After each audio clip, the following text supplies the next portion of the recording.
Hola amiguitos y amiguitas, espero que hayan tenido una semana bendecida y que estén listos para estudiar esta lección que nos toca. Y la lección es la número 6. Pero antes de comenzar vamos a hacer una pequeña oración.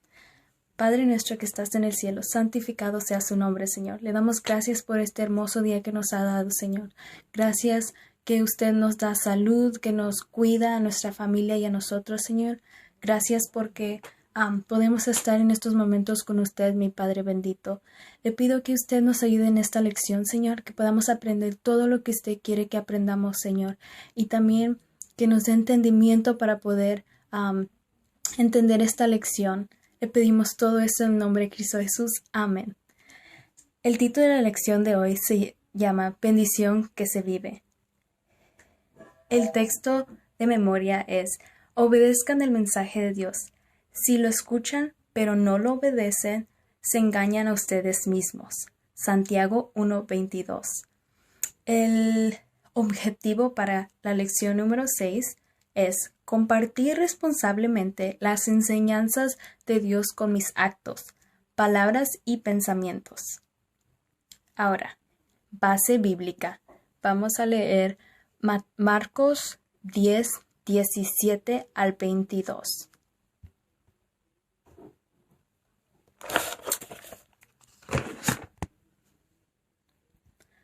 Marcos 10, 17 al 22 dice: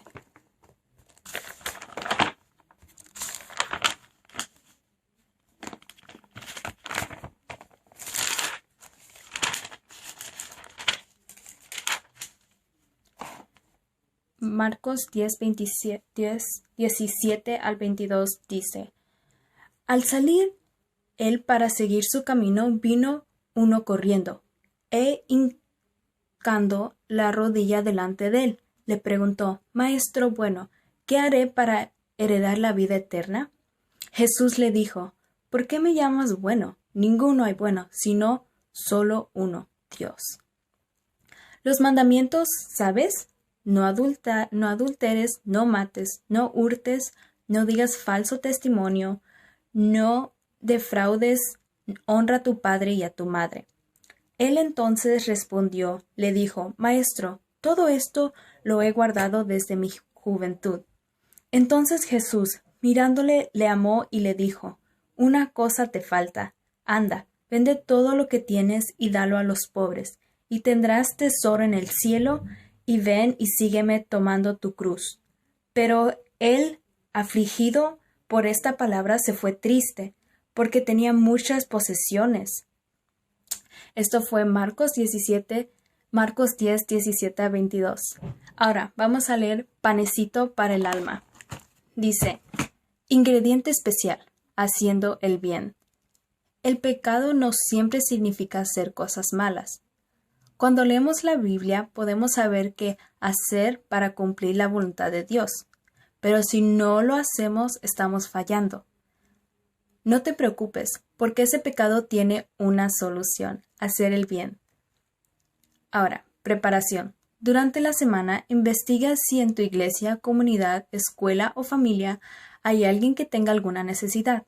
Júntate con un miembro de tu familia y hagan algo para esa persona. Después, ora por ella y agradece a Dios la oportunidad de hacer el bien. Disfruta. El concepto clave es: la palabra de Dios se aprende para vivirla cada día. Hoy es bendición y practicar. Bendición. ¿Qué significa bendición? Alabar, felicitar o saludar. Favor de Dios y protección. Blessing. What does blessing mean? God's favor and protection. Worship. And to congratulate, or for example, when you're saying, God bless you, brother, that's a way of saying hi. Ahora, practicar. Poner en práctica algo que se ha aprendido o se conoce. Now, the word practice. Practice means the actual application or use of an idea. Ahora, vamos a leer fuente de vida. Estudiar un oficio o profesión necesita años de preparación para tener los conocimientos que serán utilizados cuando trabajes. Por ejemplo, si quieres ser veterinario, estudiarías 5 o 6 años en la universidad. Y si eres el mejor de tu clase, los que te rodean pensarán que gran doctor. Pero, ¿qué sucede si al salir solo cuelgas tu título y no curas a los animales? ¿Será suficiente? No. Un conocimiento que no se practica y comparte no tiene valor. En la historia de Jesús se relata que vino a él un hombre que tenía riquezas y se complacía en conocer los mandamientos y guardarlos.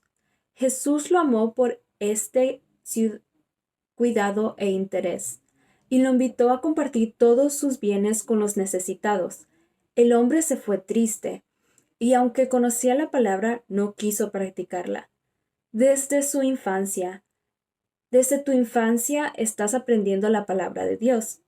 ¡Qué bien! Cuando memorizaste el orden de los libros de la Biblia o los 10 mandamientos. Tal vez hasta has practicado en un concurso de conocimiento bíblicos. Espero que lo hayan hecho antes. Pero, ¿y si no estás dispuesto a ayudar cuando te lo piden? ¿Qué pasa cuando tu mamá te dice, ayúdame, y no lo haces? ¿Y si no quieres compartir tus bendiciones? Qué triste saber la palabra y no cumplirla. Recuerda que Jesús es tu amigo y te ama. Esfuérzate en aprender y memorizar la palabra que te está confiando. Pero sobre todo pon tu vida al servicio de otros. Así estarás cumpliendo la misión que se te ha confiado. Por ejemplo, si Jesús manda a que vayamos a repartir comida a los homeless, porque Jesús quiere que ayudemos al necesitado. Tú ya has aprendido esto, pero si no lo pones en práctica, como dice aquí, qué triste saber la palabra y no cumplirla. Nosotros ya sabemos esa palabra y si no la cumplimos, no estamos haciendo el bien. Ahora pasemos a las actividades. Dice la pregunta número 1. El relato del joven rico finaliza con estas palabras. Al oír esto, el hombre se puso muy triste y se fue desanimado porque era muy rico. ¿Lo recuerdas? Ahora escribe cómo acabaría la historia si el joven hubiera elegido escuchar a Jesús. Ok, pensemos. ¿Qué hubiera pasado si en vez de que se pusiera triste, el joven dijera, sí, Señor, yo vendo todo lo que tengo y se lo doy a los pobres?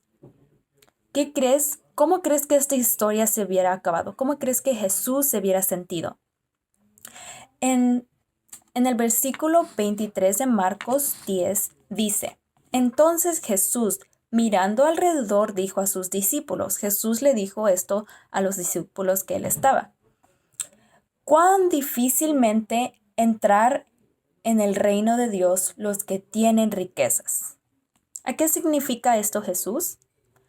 Que Jesús le estaba diciendo a los discípulos, qué triste es que estas personas que son ricas les importe más su riqueza, les importe más su dinero que la vida eterna. Jesús lo único que quería es que el hombre rico dijera, yo voy a vender todo y se lo voy a dar a los ricos, y así de fácil hubiera podido tener la vida eterna. Así que, ¿cómo se acabaría la historia? La historia se hubiera acabado con el joven rico pudiendo heredar la vida eterna. Tristemente, porque él no quiso vender sus riquezas, no pudo heredar la vida eterna, y es lo que él más quería. Así se hubiera acabado la historia si el joven solamente hubiera dicho sí al Señor. Ahora, número 2. ¿Cómo te imaginas al joven rico? Dibújenlo, por favor. Yo me lo imagino como una persona con muchas joyas, con una bata tan larga y tan bonita. A lo mejor él tenía una corona porque era muy rico y podía comprar una corona si él quería. Así que dibújenlo y recuerden de usar su imaginación. Así podemos imaginarnos cómo se mira el joven rico. Conclusión. Dice, para poner en práctica un conocimiento hay que adquirirlo primero. Estudia y aprende la palabra, pero pídele a Dios que te ayude a ponerla en práctica para vivir tu vida en favor de los demás. Ahora, ¿qué tenemos que hacer? Tenemos que estudiar la palabra, pero tenemos que ponerla en práctica, porque si no la ponemos en práctica, nada tiene de que sabemos tanto.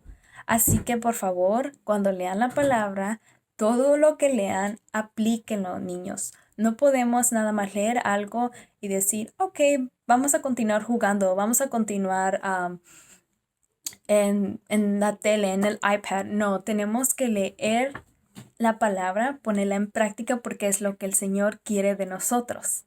Espero que esta clase les haya ayudado y hayamos aprendido del joven rico y que no seamos ese joven rico. Que aceptemos a Jesús y pongamos en práctica su palabra. Bye, niños.